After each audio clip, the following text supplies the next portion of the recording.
Upfront and Outspoken with Bob Williams. If you love the Constitution, man is not free unless government is limited. If you love freedom, as government expands, liberty contracts. If you believe in personal responsibility, if you believe America is still the greatest nation on earth, then get ready for an experience you'll never forget. This is Upfront and Outspoken. Here's your host, Bob Williams. Some folks are born made to wave the flag. Ooh, they're red, white, and blue.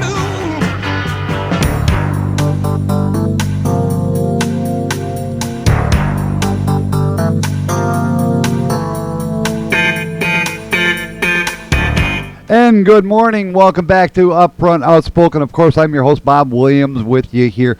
I got two people, one on the phone, one live in the studio. Now, I'm talking about Paige Eavenson, and I hope I pronounced your last name correctly, Paige, because I am terrible with last names. You can ask James that. He'll tell you the same thing.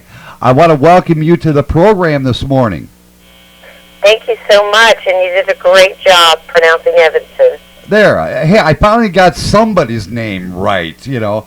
And also in the studio with me is James Napier. I hope now I'm probably going to get chewed out again. I got it wrong, didn't I, James? Nope. He's shaking his head, and the mic is right there in front of him live. I'm sorry about that, Bob. You got it right this morning, buddy. Top of the day to you. You might need to go without sleep a little bit more often. No, thanks. You know, Paige, I brought you on. I want to first update everybody. How is Corrie doing today? Oh, she is sleeping right now, which shows she's doing amazing. And, give us a little brief history. I know I talked to your husband yesterday, and he gave me his side of what was going on with Paige. And I want to hear it from Mom herself. What exactly happened? All right, well, around just the day before we went to the pediatrician, I was speaking at our ladies group, and I said, sometimes our God is a God of surprises, and he gives us a surprise that changes our life forever. And I was referring to Mary in the Bible, who was the mother of Jesus, and Elizabeth, who was the mother of John the Baptist, and about God being a God of surprises. And then the next day, I took Corrie to her regular pediatrician 8-week appointment, and the pediatrician said, she looks a little too yellow, a little too jaundiced for 8 weeks. Go get some blood work done. And I thought, okay, no problem. That's okay. A lot of kids are jaundiced. So we went and got some blood work done, and I took the little girls, Karis and Corrie, to my mom's house, went to Walmart, shopping around, and I get that dreaded phone call that nobody ever wants to receive from the doctor saying, you need to come back in, I have something to discuss with you. So he wouldn't tell me much over the phone, but I went back into the pediatrician office, and he drew me a picture of her liver and her stomach and small intestine, and he said, I believe she has a condition called Biliary Atresia, and I had to make him spell it for me. He said Biliary Atresia, Atresia, and it's where the bile duct from the liver had atrophied, and that they most likely would have a room for us at the hospital the next day. She would be getting a major surgery that would help prolong her life until she could possibly need a liver transplant. Any questions? Well, no, you kind of summarized that very good, but obviously the surgery, something must have happened, because she did require the transplant, and which she got just recently. You know, during the time that she got out of the first surgery to the time that she got the transplant, what was going on in Corrie's life? How was, was anything showing improvement or what? Well, when she first had her Kasai surgery, immediately her bilirubin dropped in half. It went from like an 8 to 0.9 to like a 4. And so we thought, okay, the surgery worked. The surgeon did tell us she already had some cirrhosis in her liver, some scarring, and really only time will tell how well the surgery worked. So at first we believed that the surgery worked pretty well, and we just had to keep her nutrition well. Your liver is what helps you process all your vitamins fats and minerals. So a lot of kids with biliary atresia do not grow really well and develop as normally as other children would. However, in Corrie's case, she managed to do really well for most of her life, actually. We have had several hospital stays. Anytime Corrie would get a virus or a fever, basically, we would have to go into the hospital. So whereas my other kids, if they got an ear infection or a fever, I'd normally give them some Tylenol and let it run its course. However, in Corrie's case, it can become serious really quickly because of the way her intestines were attached to her stomach and her liver. Bacteria that's in the stomach could travel up through the liver and filter into her bloodstream, and she could become septic really quickly, and that's not a good thing. How many times has she been in and out of the hospital before she had the transplant? Before she had the transplant, I would say I've lost count, but you know how Facebook makes a movie of your life at the end of the year? Well, last year our Facebook movie showed us just about every month we were in the hospital. I think we skipped a couple. We were listed back in October, and we were not in the hospital the rest of the month of October, November, and December. But pretty much every month last year, or every other month, it seems like we would come down with a virus or something a fever that would land us in the hospital. And with each virus, it would attack her liver more and just caused a lot more scarring with each virus or bacteria that she got. Now, when I talked to your husband yesterday, he was telling me that the Corrie's ongoing conditions have caused you. I don't want to say this the wrong way, and I hope you don't want to take it the wrong way, but it caused you guys some extreme hardship, both financially and emotionally. Would you care to elaborate on that a little bit? Sure. When Corrie was diagnosed, she was our fourth child. We homeschool. I do a couple little odd jobs here and there. I worked up at our church until she was diagnosed, and so. But once she did, it kind of took our life in a different direction. And it definitely, there was already some financial hardships due to the economy and different things that had happened. We had purchased a house during the peak of the market, and then everything fell, and that's when Clay was doing real estate and got into fishing, and and then adding Corrie's thing on top of everything, it just seemed to magnify the underlying issues that might have already been there.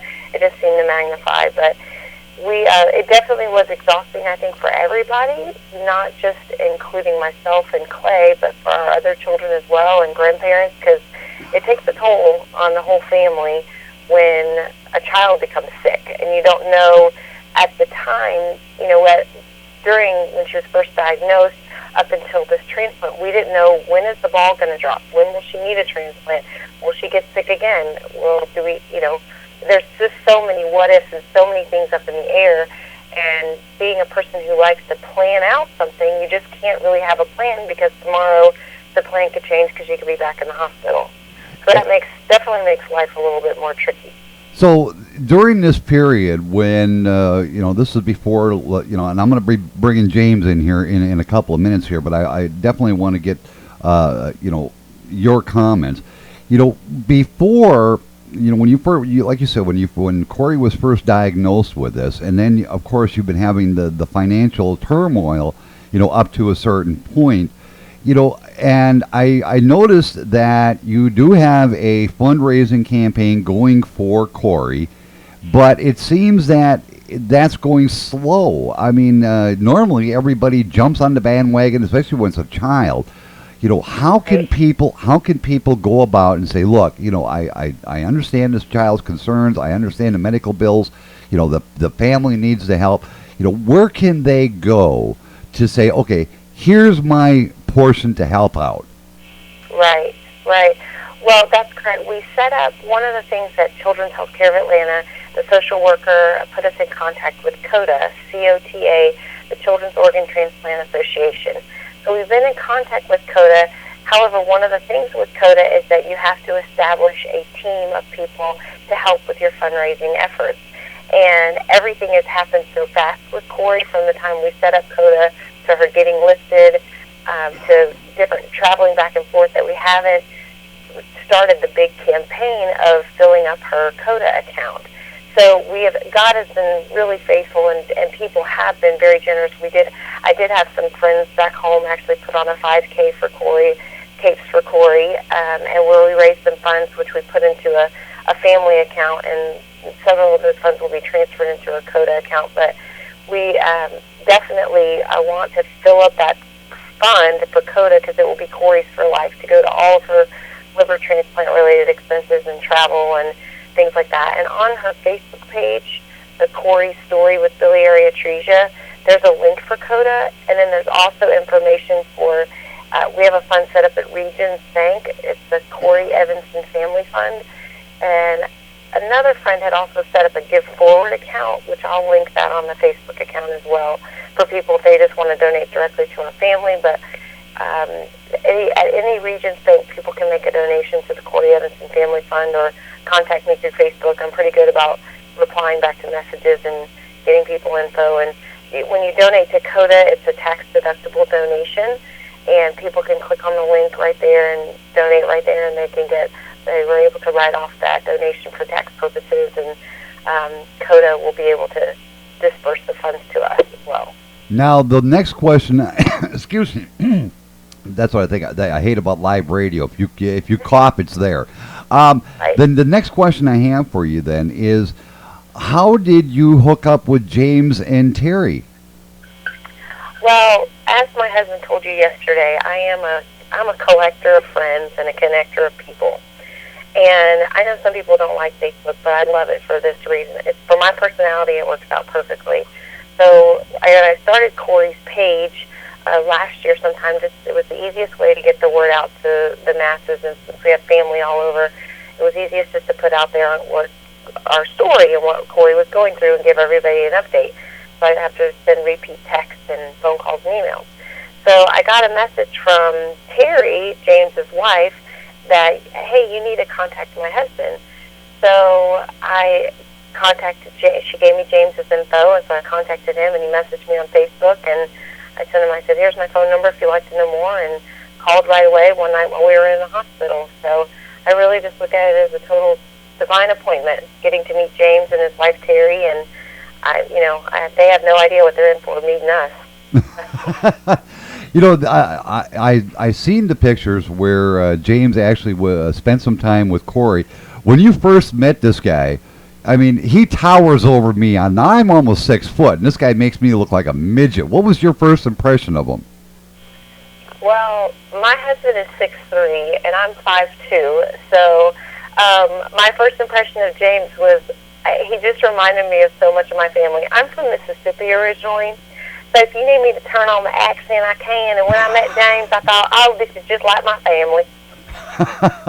At this point, I want to bring James in on the conversation here, so I got to turn his microphone up in there. Yeah, he's tapping it. Yes, I hear you. I hear you, James. Okay, that's the thing about the headphones. Now, James, how accurate? That's how you guys met, right? Dead on point. All right. Now, as I was telling Paige, James is on one part of the room, and we've got Paige up here on speakerphone, so it might be difficult for her to hear a little bit of what James says. I'm hoping that's not the case. But, when your wife, James, brought up about, Paige and Corrie and Clay and what was going on in their life, what is the one thing that attracted you the most to this family? I mean, you've helped other families in the past. What was the one thing that stood out about this family? Bob, I hate to sound crazy with this, but you said you looked at her pictures? Yeah. Well, that ought to tell you all you need to know, ain't it? Yeah, but tell the audience. I mean, half my listeners are probably still half asleep yet. Come on. I mean, real recognizing real. We'll keep it real this morning. When you look into the eyes of that young lady, if she does not mesmerize you, and keep in mind, you can go to Corrie's story of Biliary Atresia and see for yourself. I mean, I don't know, the look herself that she carries herself is just so amazing to me. It caught me immediately. And, I mean, once you start looking at the story, You realize that she was diagnosed at 8 weeks old. She just got the transplant February the 5th. She's 2 years old now. And I don't know. I mean, maybe it don't mean much to some people, but I kind of equate this with the fact that, you know, she got robbed of her childhood, and that kind of hit home with me, you know. You know, the thing, Paige, is when your husband was on yesterday, he was saying that if everything goes according to plan with this transplant, that Corrie will be able to live pretty much a normal life from here in. You know, and I'm kind of amazed. You know, when a person goes through a transplant, you would think that there'd be some kind of restrictions. But you know, if I heard your husband correctly, there seems to be no restrictions will be placed on Corrie. That's correct. The only this is silly, but the only restrictions they have reminded us of is no grapefruit or pomegranate, because those actually mix with her anti-rejection medications, and just make sure she wears a lot of sunscreen, because she will be impacted by, the anti-rejection medications will make her skin sensitive to the sun. But really, other than that, she will live just as normal of a life as my other children or you and I are able to live. She'll be able to do anything, and looking at her, you would not know that she's been through all that she has been through. Her stomach still is a little bit enlarged. Her spleen and her liver were so enlarged. Her spleen is probably about the size of a small adult spleen. So as she grows bigger, then her belly will flatten out more. But overall, she, other than just having a little bit of a distension in her abdomen, she really will live a very normal, healthy life. We just have to stay up to date on her medicines, and she has to take medications twice a day. Right now, she's on about 7 different medications. But as time goes on, those will wean off, and she'll get down to maybe 1 or 2. And Lord willing, we won't have any bouts with rejection. But should we have any bouts with rejection, there's medications that can fix that. And I'm so amazed and so grateful at modern medicine that what they were able to do and give Corrie a second chance at life. I'm astounded at every morning when she wakes up and I see her giggling and laughing and running around and playing with her sister and smiling and doing all the things that every little toddler should be doing. You know, I see the picture which we've posted. We've used her picture on a couple of the interviews that we've done, and I see this beautiful blonde-haired young girl in this chair, this beautiful gown she's wearing, and it is hard to imagine that she, going through what she still has this fight in her. Is that just part of the family, or is this just who Corrie is? Well, it definitely is part of the family. Once you've met my mom and my grandparents, and she's definitely got some feist and spunk within her. But she, on her own, she's the 4th child, so she's got to kind of, fight for her place within the family as well. And she may be 2. That picture was taken on her 2nd birthday, actually. Her birthday was January 24th. She turned 2, but she thinks she's as big as her big sisters or big brother. So she's pretty big time. So she's going to be a fighter. She is a fighter. She really is. Ever since she was born, they had a great pregnancy and delivery with her, and she really has been such a champ through everything that she's been through, from the first blood draw and IV stick that she got when she was 8 weeks old to going. Now she just says, when we go to the hospital, she just says, poke, little poke. I said, yeah, you're going to get a little poke when they go to draw her blood. And then she says, no more ouchies. Sticker, please. Have a sticker, please. Her sticker for getting her IV and her blood drawn. And she's so resilient and so amazing. I'm just amazed every day at her strength and her courage to continue to press forward when she's only 2 years old. You know, it sounds like her courage and her stamina through all of this is definitely having in our case, it's an uphill effect, but for a lot of people, they say, well, it has a downhill effect. I mean, I can hear it in your voice that when you talk about, what Corrie has gone through and how much courage she has gone through, it's even uplifting to you and your entire family. Am I wrong in that assessment? No, you're very correct, because she has just given so much of myself and our entire family and many people perspective. I mean, before all this happened, it wasn't hard to find me complaining about doing the laundry or the dishes that pile up or sweeping the floors again, or just things that really are menial. And ever since Corrie has come along and to see the things that she's had to deal with and go through and do on a daily basis, it really has inspired me. You know what? You need to kick it up a notch and stop complaining about things that are silly. There's so many worse things that you could go through. And then meeting the people that we've met in the Ronald McDonald House and met at the hospital, I realized that really we have it so good. There's so many hurting people out there, and I think with Corrie and her story, she's just given a lot of people a lot of perspective on the day-to-day things in life and on the big things in life of what is really important and what really matters at the end of the day.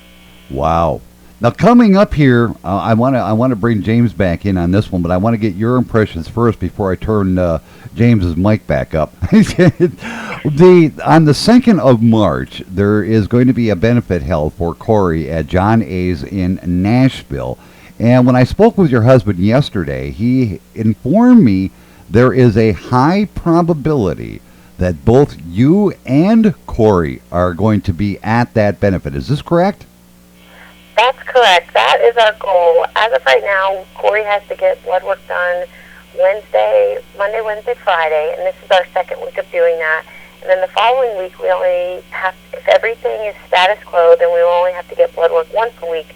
And we have some family that live in Nashville, so this is giving us a great excuse to come see family and make some new friends and add people to our family as well. So Lord willing, Corrie and I and my mom and my sister most likely are going to make the trek from Atlanta to Nashville. And as long as everybody is healthy and well, and we do have to be guarded and cautious with Corrie and make sure we use good hand washing. And if people are sick, we do ask that they stay home and kind of stay out of our presence a little bit. But as long as everybody's well and healthy, we are looking forward to coming out. And Corrie loves music and she loves dancing. We had a dance party here at Ronald McDonald House last night, so we can't wait to come and meet some new people and just say thank you to everybody that would come out and support us without even really knowing us.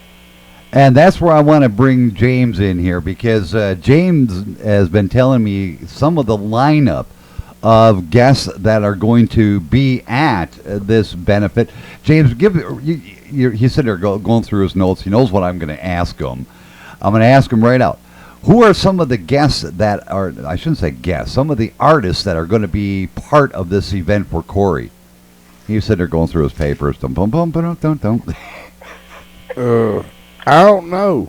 What do you mean you don't know? It's your benefit and you don't know?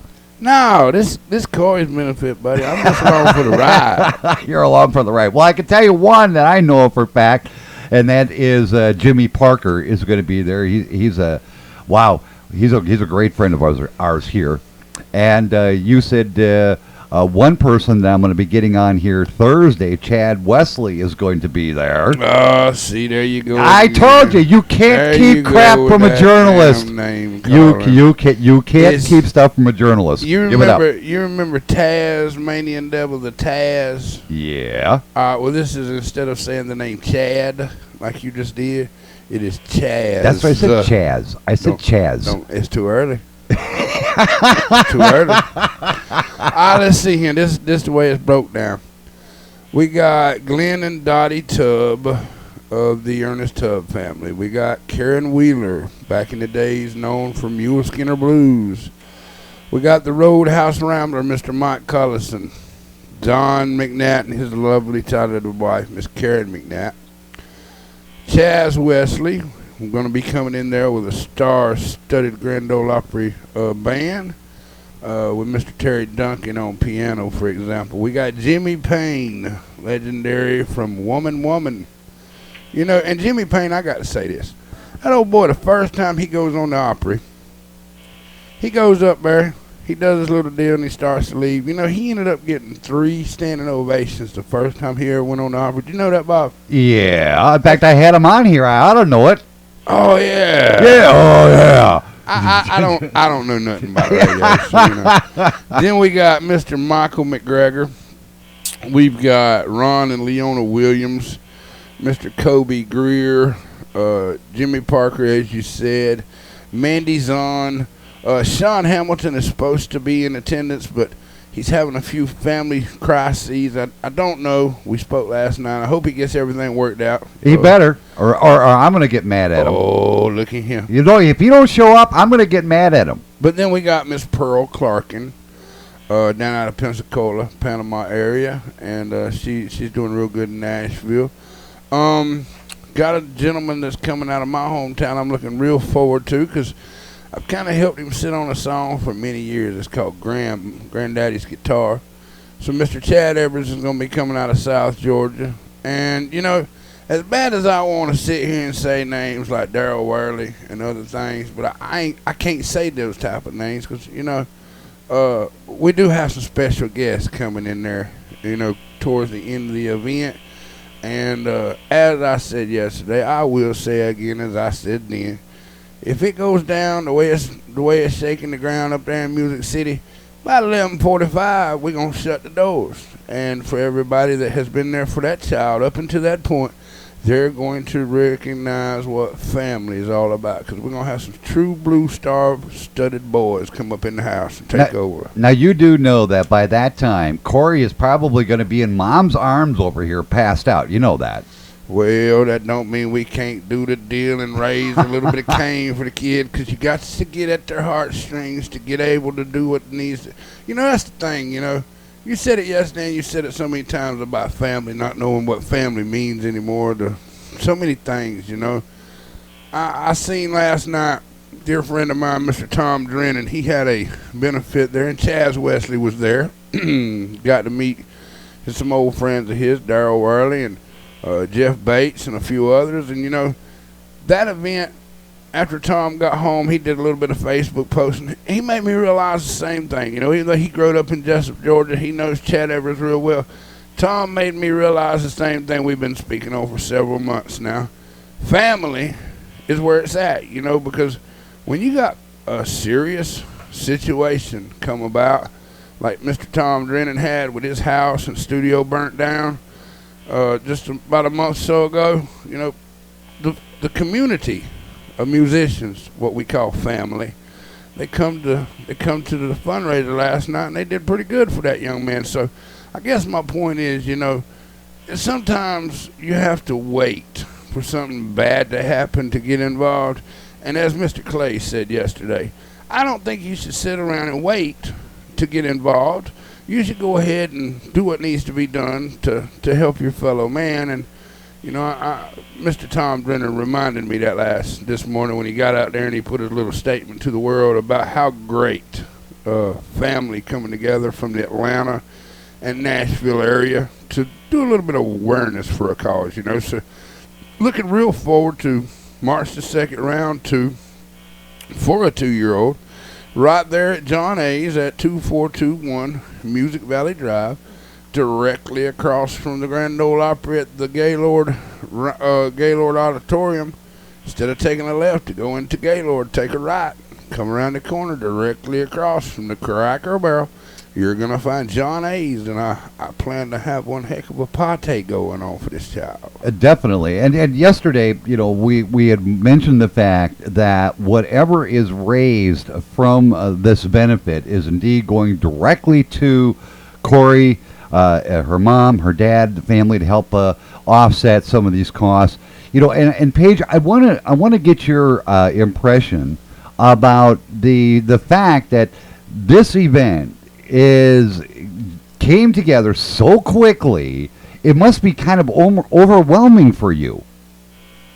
It is overwhelming. I just am blown away. But I remember listening to a message one time about being, you know, positioned for an and suddenly, and I feel like that's what just God's been doing in my life and Corrie's life and James's life, and it seems like and suddenly this happened and suddenly that happened. Like when we got the call for Corrie, we just came up for our regular liver clinic visit on a Wednesday for a liver clinic on Thursday, and suddenly the phone rang. We're sitting eating pizza, and the phone rang.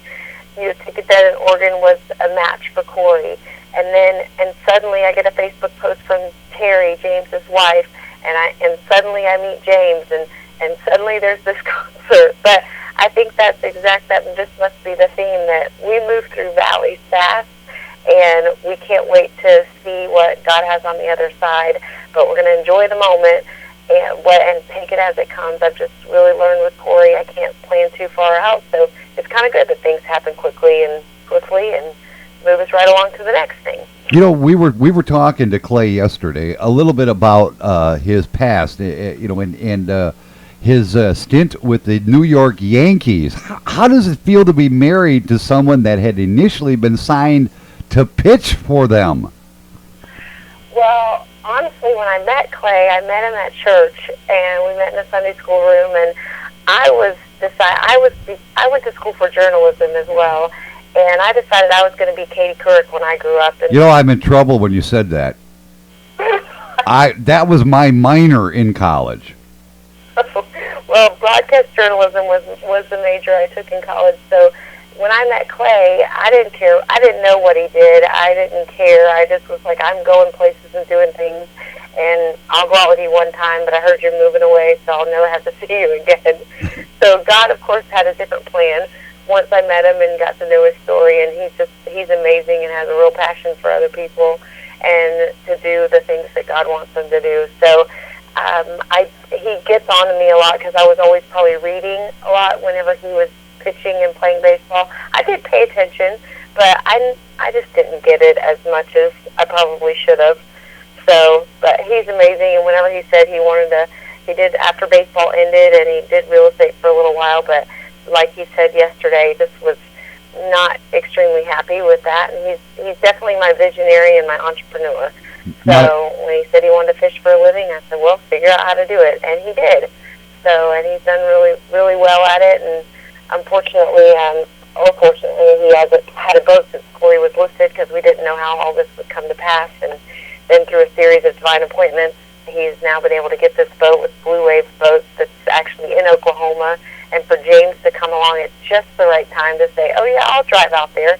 And I feel terrible with this icy, crazy winter weather that James and Terry have had to face, but I am so thankful. I'm so thankful for them to be able to go and pick up Clay's boat and do this for our family, and I'm excited for what this year holds in store for our family. You know, Clay, when he was on yesterday, he gave you all the credit for supporting him. You do know this, and here you're giving him support for supporting you.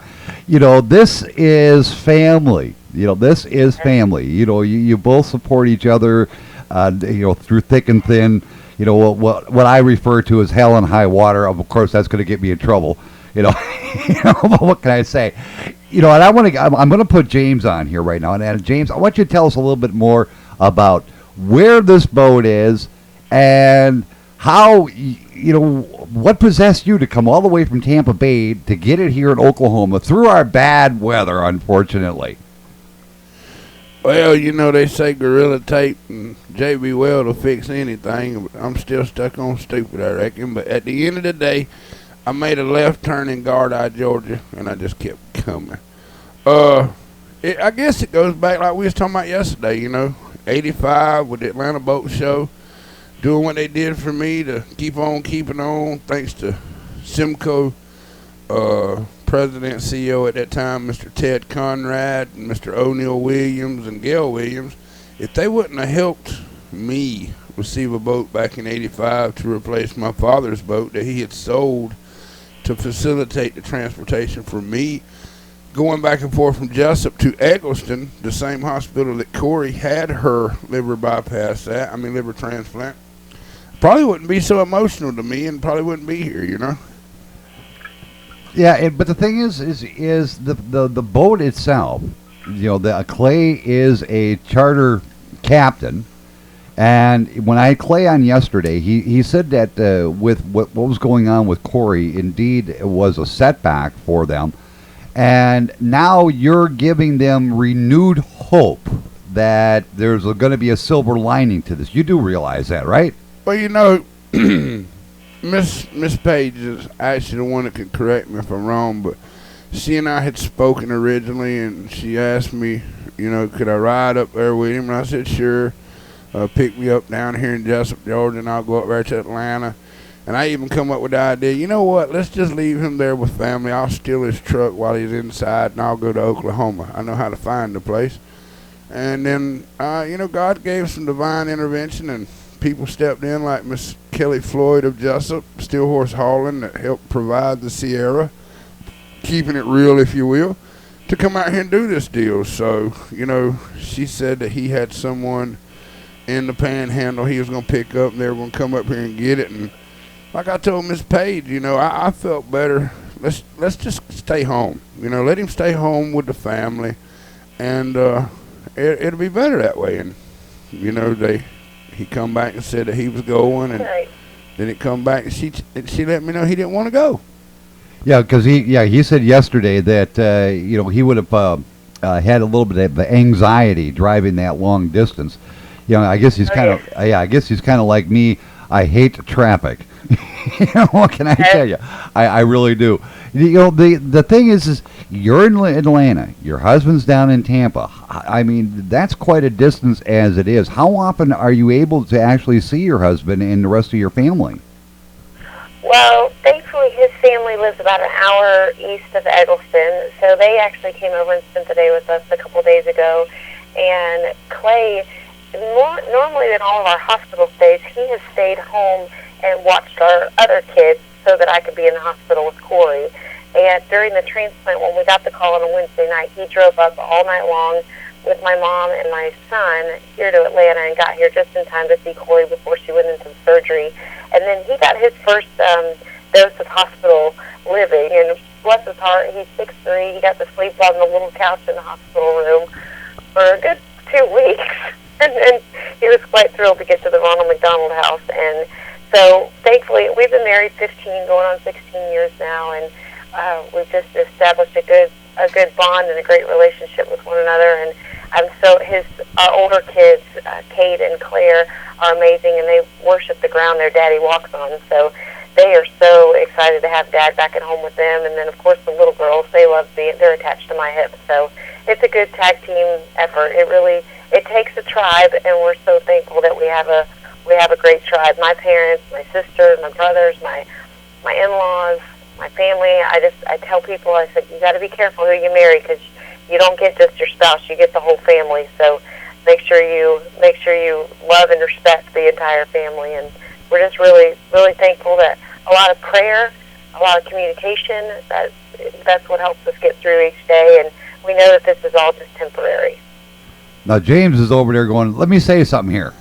Yeah. Excuse me. I'm not good with this live radio, I tell you, boy. We'll give it a break. I mean, this is live. I mean, you're being heard by, put it this way, 400 stations around the world. Give me a break. Let's keep it real. I am. You know the deal. It's keeping it real. I am keeping it real, for God's sakes. I am keeping it real. I mean. Well, here we go, Bob Williams. I'm going to keep it real in the honor of Ed Teal. Ed Teal lives down there in Satellite Beach, Florida. He's going to get you on his show when you get over there. Yeah. He is going. He's already told us. He's supposed to be calling me today, and he better, because we got something to talk about. He will. But slow your roll. Let me give you what I know. All right. Keeping it real, baby. I'll try. Keeping it real. I mean, come on. I'm a journalist. Give me a break. Here we go. Me and Mr. Clay had spoke about, he said, James, after you get the boat here, anytime you and a couple of friends want to come fishing, you just let me know.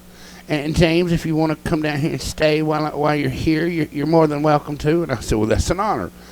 And you said something yesterday about you just made a heck of a friend. Ed Teal, he loves the New York Yankees and blah, blah, blah. Well, we fixing to keep it real, and we going to call out Mr. Ed Teal, because the first person I'm sending to get on that boat, Ed Teal is going to go out there and keep it real. And it'll be after Corrie's home, so he can do a personal interview with the child. But I'm going to make damn sure, excuse my French, that Ed Teal comes out that satellite and he gets on that little boat.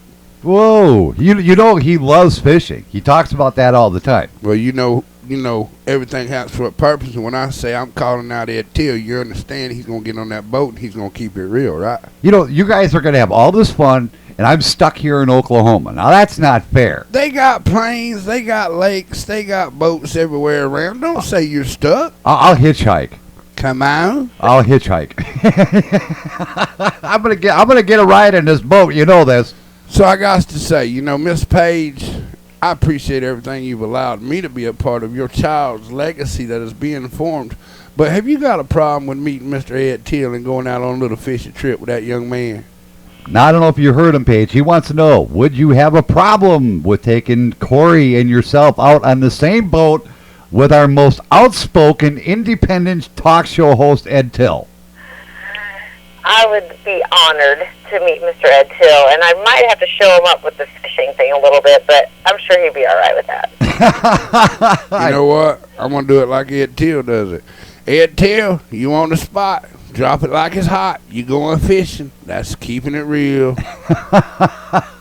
You know, the one thing I through this conversation is that, you know, I see, you know, with James, the artist that he's pulled together, you with your family, you all have one thing in common, and that is the core element of family. Now, you know, in James' case, family, all the country music artists come together when there's a time of need.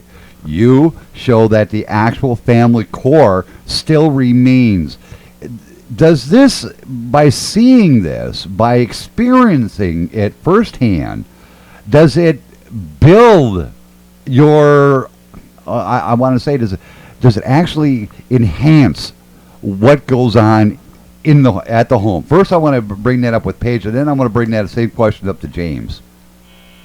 Yeah, it really does, because families are messy. I mean, it's not always perfect. And Corrie, she's a beautiful child, and our family, in the pictures, we do have a very blessed and very beautiful family and beautiful family life, but it's not always that way. It's dirty, it's messy, it's ugly sometimes. We still fuss and argue, but at the end of the day, we've learned to put God first and to put each other second, and to really come together and realize that we are so much better together than we are separated. You know, my grandma would say you were never promised a rose garden or a bed of roses. Right. And the thing is that even in a bed of roses, there's going to be a bunch of thorns. Now, James, you know, you made this ensemble come together, the show, from the entertainment side of the coin. What are you experiencing as far as family coming together? Well, you know, I got to feed off of what Mr. Jimmy Payne. We had a conversation last night, and he kind of sparks me every time we talk. But about a month ago, he made a statement, you know, about today's country music being a fad, having to bring back the roots to remind people what we once had. You know, Chris Gantry said, you know, the true blue roots of country music, what started it, that's where your true family's at, you know. Just like Miss Jessica on the last event. She wanted to see Taylor Swift so bad. Taylor was down in Hawaii. Word got to her. She said she had to go to New York as soon as she got back. Unfortunately, the next day she was in, or 2 days later, she was at Nashville going to the Grammy nominations, and she never even bothered to go see Jessica. So it's the difference between the artist, and yeah, I said it, Taylor Swift. Got 2 words for you. You can pick them. But at the end of the day, you know, the roots, the ones that know what yesterday was about, the ones that waved at everybody when they went home because they knew everybody, and now people don't even know who lives next door. Family is where it's all about. And, you know, these musicians, I'm honored to have met many of them years ago when I was dealing with my infiltration of cancer, and my mother taking me to the Ryman and many times to Gaylord. But I guess family is where it's at. But I will say this. I don't mean to pat myself on the back, because I'm just a simple, toothless country boy. Then don't. Well, here's the bottom line. My family don't stop with country music, buddy. It goes to the Pentagon. It goes out to L.A. with Mr. Eric Zuley with WTV and Mr. Dante. It can go up to Chicago with the Chi-Town with Mr. Half Cutter. We can go down to Miami. You know, my family don't stop with country music. It's knowing the right people that were raised the right way. And as people say, and I look at Miss Corrie when I say this, you know, our kids are the future of tomorrow. But a lot of our kids need our help today. And, you know, family, you know. You got to do what you got to do. And if it's a phone call to the Secretary of State, or if it's a phone call to a web designer with the Pentagon, or it don't matter. If I'm known for being as Miss Corrie is a person collector or a people collector, I've kind of collected one or two in my time, and you know, just the fact of doing what I do, trying to help someone else. When you pick up the phone and call them, they tend to listen, and if they can help you, I'm not necessarily the person to help so many, but if I hear about a problem, I call someone, and they may have the problem or the answer to the problem solved pretty quickly. That's where family comes into me. It's not blood. It's brothers and sisters of Christ that have been tried and true and still stand through after they've gone through everything there is to do. Family is more than just brother and sister. It's more than color. We're all created the same in the likeness of God. So, you know, family is pretty deep to me, brother. Wow. Now, if I wanted a sermon, there it goes. No, the thing is you brought out the fact that, you know, family indeed, no matter if it is, you know, you're right at your home, right in your back door, right in your household, or down the block. Family, especially when somebody is in need, I don't care who it is in the human race, you know, we all need to learn that you've got to get involved, and I'm encouraging everybody out there to get involved. You can go to Corrie's Facebook page, and that is facebook.com/Corrie's, that's CORRIE' story with Biliary. Pronounce that again. It's Biliary, Biliary. Biliary, Atresia, Atresia. You can also just go to facebook.com/Corrie Eavenson, and that'll take you as well. Our last name is spelled E-A-V as in Victor, E-N-S-O-N, and Corrie is C-O-R-R-I-E. I named her Corrie after the late Corrie ten Boom, who was just a woman of faith who did a lot of amazing things in her generation for the kingdom of God, and that was my prayer, is that my Corrie would have the same kind of impact on her generations for God's kingdom, and just do great things that would just make an impact on everyone's life that she meets. I think she already has. I've got her Facebook page up here, and it seems everybody, I mean, I have looked at some of these pictures, and they are just unbelievable. Everybody that comes in contact with Corrie, their faces just light up, you know, and what can I tell you? You know, over 3,000, almost 4,000 people have liked that page.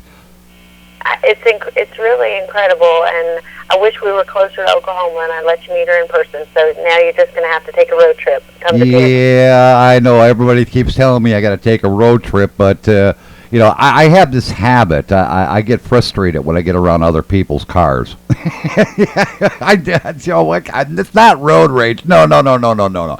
It's just that I can't stand the other idiots on the road. Well, Bob, I hate to put you on the spot, but I'm going to call you out. Oh, no, here we go. I'm in trouble. You know, we got this guitar right here beside us. Oh, that yeah. was donated by someone that we've now titled it the Brainogram guitar. And if I'm correct, Bob Williams, that's your signature, yes? Yes, it is. And I'm going to tell everybody right now, it is for a very dear friend of mine. Her name is Linda Inglet. She co-founded or is the founder of Brainogram. And what it is for people, you know, you get to a certain age, we all have some problems, but our brain is what initiates everything that goes on in our body. And she's been a very strong advocate for it. And what we have is a guitar that we're going to be getting autographed by everybody that's going to be at that benefit. And it's going to be given back to Linda to do with what she desires. Yes, I did not forget. It wasn't even about that, Bob, but that's good, brother, because, you know, the rest of that story is there's going to be a benefit coming from a benefit. March the 2nd, all the artists, and Ed Till, he's going to be signing it. Clay Eavenson, he's going to be signing it. Miss Paige, she's going to be signing it. And all our musicians that show up on March the 2nd is going to sign this guitar. after the event's over, I'm going to take it back to my mother. Then I'm going to give it to Miss Linda, and I'm going to say, here you go. And that's also going to be told, hey, Miss Linda, we're going to have a benefit for you in your brainogram program. You do know she's probably listening. Who, Linda? Of course. Linda don't know nothing about broadcasting. Come on now. Listening. Yeah. She don't know nothing about broadcasting. Linda. No, somebody told me she was a retired journalist, but I ain't even gonna touch that one. You know what I mean? She is. She's a powerhouse in the industry, guaranteed. I'm not gonna lie. I'm not even gonna cause any disarray or division from my little deceitful ways there. Fact of it is, I know who she is. She's a great woman. Very proud to call her my second mother. And, you know, Savannah, Georgia's going to get a wake-up call soon enough, but the brainogram's going to be part of the wake-up call that's coming in a different form, because we will be having a fundraiser down and around the coastal empire, and it will be for this foundation, and it will be family taking a stand. That's keeping it real, baby. It is. You know, I want to get. I got. You know, you got me tongue-tied. Now that's not very often I get tongue-tied. I mean, come on. I've been in this business 30 years. You know, plus. Have you ever seen Ed Teal get speechless? Yeah. How many times have I done it? Couple. There you go. A couple. Oh, now the benefit, as I want to remind everybody, is March 2nd at John A's in Nashville. It's across from the Grand Ole Opry. So I want to encourage everybody, please be there. Starts at 4 o'clock. Is he say what? You got to understand one thing about Nashville, for those that don't know. I don't know Nashville. I've only been there once in my life, and that was when I auditioned for a radio station, and they said I was too much of a loudmouth. Well, let me act as though I'm at 101.5, and I'll tell it like it is over here on the west side of town. This is not 101.9. This is 69.9. All right, well, we'll just be the redneck that I am. We'll keep the red technology going. You see, in Nashville, there is the Grand Ole Opry at the Ryman Auditorium, and then there is also Grand Ole Opry at Gaylord Auditorium. All right, the Gaylord Auditorium, yeah, which is the most popular one. I'd have to say, according to the roots and the true blue days of yesterday, the country music place to be is at the Ryman, but today's music with the much bigger venue, it's going to be Gaylord, right across from where we're going. All right, there we go. Across the street from the Gaylord in Nashville. Hey, but you know what?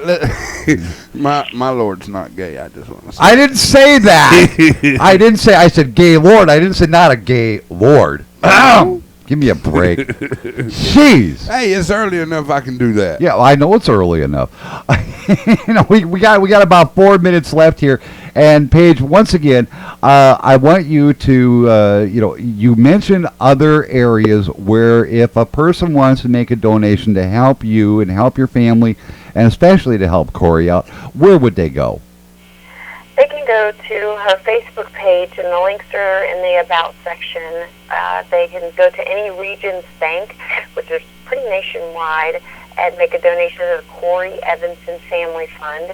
And any of the bankers should be able to find it, and as well as go on the Facebook page to our CODA account. There's a link on Corrie Eavenson, or Corrie Story with Biliary Atresia, or facebook.com/Corrie Eavenson, and they can make a donation on there. So, and I'll have addresses and links as well on her Facebook page. That's probably the easiest and the quickest way to connect with us. So I just appreciate you so much, Bob, for having us on today and sharing Corrie's story. And James, thank you so much. We're praying that y'all get that boat and get safely back to Tampa. If he don't, we're going to have to figure out a way of flying that boat there on time. That's right. Dad's got to get back to work and start taking some people fishing again. Now I recognize you've done. Now I recognize you're not doing too good on your sleep there, Bob, because the people that know me in the trucking world know I don't miss an appointment, baby. Well, I got, granted, I haven't had any sleep, okay, but I'm still having a blast. What can I tell you? Paige, once again, I want to thank you for, being part of this, and I wish Corrie, and I do wish your entire family all the very best. And unfortunately, I can't be at the benefit personally. I have other obligations, but I will be there in spirit. Thank you. We appreciate that. Corrie, I want you to stay on the line for just a minute here. I want to ask James one more quick question before we go off. And you have gotten so involved with all these children. I'm not talking just Corrie. I'm calling Jessica. I'm talking about others. And off air, we had talked about the fact that you are going to be, trying to do this for at least 12 children this year. Now, I wish we could bring all these children on. I really do. And I'm not going to say I don't. And I really appreciate the opportunity to bring this out. But I do want you to, keep us updated as to who your next benefit is for. You can do that, can't you? Most definitely, but there's one thing about your statement I want to correct. It's not that I'm going to try. You can see you got to claim it. You got to speak it into existence. When you believe a thought and you feel it in your heart and you see it in your eyes with a closed sight, you just as well to speak it into existence. That's just what I'm about to do. Thanks to Mr. Chaz Wesley and a few other key members from the infrastructure of Nashville, Tennessee, it is an honor to tell you that we will be having an event every month for the rest of the year, somewhere, some city, some state, some child, but it's not just going to be for the kids. There's going to be a few adults that need a little help reminding people about family. We're going to take it up a notch, and, last night I was presented with a very serious situation. I thought James for the kids Napier on Facebook. I wake up after leaving here and getting 10 hours sleep, and Facebook tells me I'm a fake, fictitious person. I had to remove the name for the kids, and James Napier is how it now reads. So at the end of the day, I must say, whoever reported me didn't do nothing but make it a lot easier for this announcement, because in 2015, the Love and Life Tour family taking a stand. It ain't going to be just about the kids, my friend. It's going to be people like Wes Pack. He's a kid. It's going to be people like Miss Linda English. She's an adult. It's going to be people like, I could say Shelly, I'm not even going to say her last name. I'll let Chaz make that announcement Thursday when he comes in here. But, brother, we fitting to step it up a notch, and we fitting to show people what family's all about. You definitely are. So I want to remind everybody, if you see a silver pickup truck going down the road and in the back window it says "Keeping It Real," honk your horn, make them pull over, make a donation, because guess what? It all goes to great causes to help everybody out. And with that, unfortunately, it's time for me to get out of here. Stay tuned, because coming up right after NPR News, the one, the only, Ed Till will be with you all the way to 4 o'clock. Until tomorrow, 6 a.m., this is Bob Williams. Take care of yourselves.